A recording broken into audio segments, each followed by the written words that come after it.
और तमाम तरह की चीजें हमने देखी। मेरा ये मानना है जनता को तय करना है कि भारत का भविष्य कैसा हो। अगर भारत को ईस्ट इंडिया कंपनी जैसे गुलाम बनाना, अडानी अंबानी का गुलाम बनाना है, शायद आपका चैनल दिखा ना पाए। अगर अडानी अंबानी का गुलाम बनाना है देश को, तो वो भारतीय जनता पार्टी को वोट कर दें, और अगर देश को स्वतंत्र बनाए रखना है तो फिर सोच समझ के वोट करें। कांग्रेस नेता इमरान मसूद का कहना है कि हम श्रीराम के वंशज हैं, हमको टीका नहीं दिया। आप उनसे जाके पूछो भाई मुझे क्या कह रहे हो। देखिए, ऐसा मैं कोई भविष्यवाणी तो करता नहीं हूँ भाई। जो मेहनत करेगा, अच्छा काम करेगा, जनहित के मुद्दों पे जनता के बीच रहेगा, और जो जनता के विश्वास को जीतने काम करेगा, जनता उसको वोट देगी। और हमारा ये प्रयास है कि जहाँ जहाँ आजाद समाज पार्टी लड़ेगी, वहाँ आजाद समाज पार्टी चुनाव मजबूती से लड़े और जीते।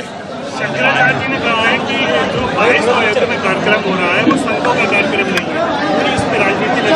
ये 22 तारीख का कार्यक्रम भारतीय जनता पार्टी का कार्यक्रम है। धर्म किसी विशेष व्यक्ति, किसी विशेष दल का नहीं होता। इसलिए मैं ये समझता हूँ कि भारतीय जनता पार्टी को अपनी इस धर्म की राजनीति से ऊपर उठ के देश के बारे में सोचना चाहिए। अच्छा, जिस तरह से बहुजन समाजवादी पार्टी जब मिलेगा तभी बता पाऊंगा। बिना निमंत्रण के कोई का बात कहनी आसान नहीं।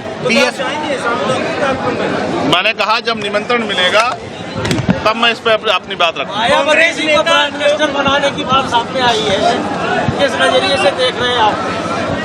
मेरे सामने नहीं आई, बन जाए तो बहुत अच्छा है। अच्छा, जिस तरह से बीएसपी के जो आकाश आनंद हैं, उन्होंने अपना एक नंबर जारी किया है कि ट्वीट कर लोगों को जोड़ रहे हैं, तो किस तरह से देखते हैं कि एक जिस तरह से उत्तराधिकारी बीएसपी में आकाश आनंद होते आ रहे हैं? अच्छा होता वो एक ऐसा नंबर भी देते जिस नंबर पे जिन वर्गों ने उनको लंबे समय से वोट दिए और आज भी उनकी बहन बेटियों का रेप हत्याएं होती है, उनको कुचला जाता है, उनकी हत्या होती है, वो उनसे भी अपनी पीड़ा पे उनसे बात कर पाते, ऐसा नंबर भी उनको जारी करना चाहिए। अभी आपने कहा कि एमपी में बीएसपी ने आपके वोट डाली, पार्टी की जगह चुनाव हारी, तो क्या यूपी में लोकसभा चुनाव में और भी जगह खतरा देख रहे हैं बीएसपी से?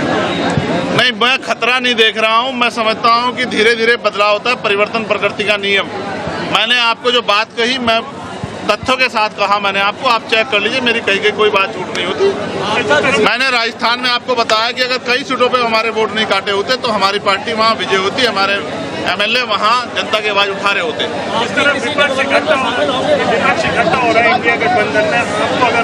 बेहतर होता अगर अब से 6 महीने पहले इकट्ठा हो जाता और 6 महीने पहले जाके जमीन पर काम करता तो परिणाम बहुत उत्तम हो सकते थे। क्योंकि जिस तरह से भारतीय जनता पार्टी छल कपट, साम दाम, दंड भेद की राजनीति करी, जिस तरह से उन्होंने अपने नेताओं द्वारा और सरकारी कर्मचारियों पर दबाव डाल के वोट कटवाने काम किया।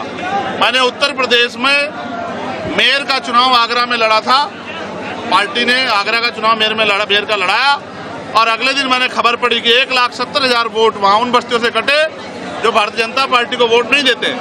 अभी भी मुझे बड़े पैमाने पर सूचना है। अभी हमने अपने यहाँ नगीना में जब हम तैयारी कर रहे हैं, हमने बीएलओ से वहाँ सूचियाँ दिखाने कहा तो पुरानी सूची बीएलओ दिखाने लगे। तो मैंने उनको ये कहा कि नई सूची दिखाओ।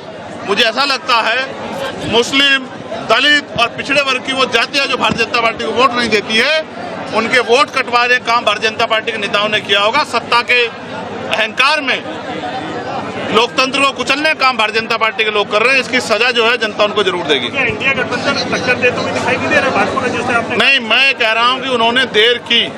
अगर यही काम उन्होंने कुछ दिन पहले कर लिया होता तो शायद अब तक जो है भारतीय जनता पार्टी के जो खिलाफ जन समर्थन है, जो बड़े पैमाने का जन समर्थन भारतीय जनता पार्टी के खिलाफ है, वो संगठित हो गया होता। ईवीएम को लेकर आपने कहा है कि आप कुछ करेंगे, लंबे समय से हमारे लोग कहते रहे कि ईवीएम पे आप आंदोलन कीजिए, लेकिन मैं मानता हूं कि बिना जन समर्थन के कोई भी आंदोलन कामयाब नहीं होता। 2 अप्रैल जैसा आंदोलन करने के लिए जन समर्थन की जरूरत है। उसी तरह से ईवीएम पे भी हम आंदोलन करेंगे। हम ये चाहते हैं कि जब 7 चरणों में 1.5 महीने 2 महीने में चुनाव हो सकता है, तो 2 दिन अगर वोट की गिनती हो जाए तो इसमें किसी को कोई तकलीफ नहीं होनी चाहिए। अगर वोट के जो लोकतांत्रिक देश है, अगर वोट किसको गया, इस पे लोगों को संशय है, शंका है, इसको इलेक्शन कमीशन को दूर करना चाहिए। Election commission Bharatiya Janata party की भाषा बोल रहा है इसलिए हमें शक है कि ईवीएम के द्वारा वोटों की चोरी की जा सकती है, ईवीएम बदली जा सकती है, हेराफेरी हो सकती है। हम अपनी वोटों में हेराफेरी नहीं चाहते। यूपी में सपा सबसे बड़ी विपक्षी पार्टी है, अखिलेश यादव से कोई बात हुई है आपके साथ? मेरी बहुत अच्छी बातचीत लगातार होती रहती है और हमने मिलकर उत्तर प्रदेश में काफी लंबे समय से 2022 के बाद काम किया है और मेरा मानना है जो रिश्ते अच्छे हैं वो अच्छे ही रहे। लेकिन आपने जिस तरह से एक बात कही मंच से कि हम धर्म की बात नहीं करते, हम छुआछूत और जाति की बात करते हैं। आपने धर्म का कोई विरोध नहीं किया, लेकिन समाजवादी पार्टी के एक नेता है जो धर्म को लेकर के विरोध करते हैं कि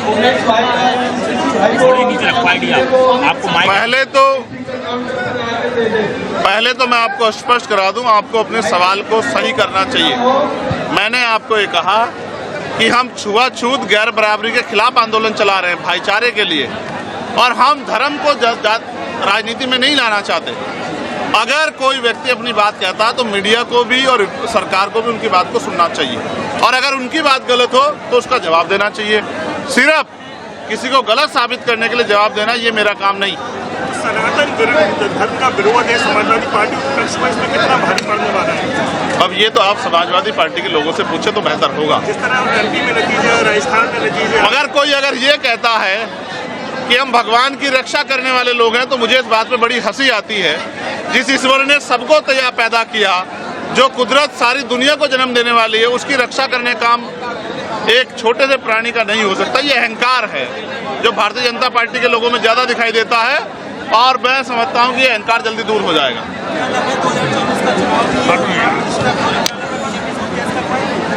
मैं फिर आपसे कह रहा हूँ कि जनता समझदार हो रही है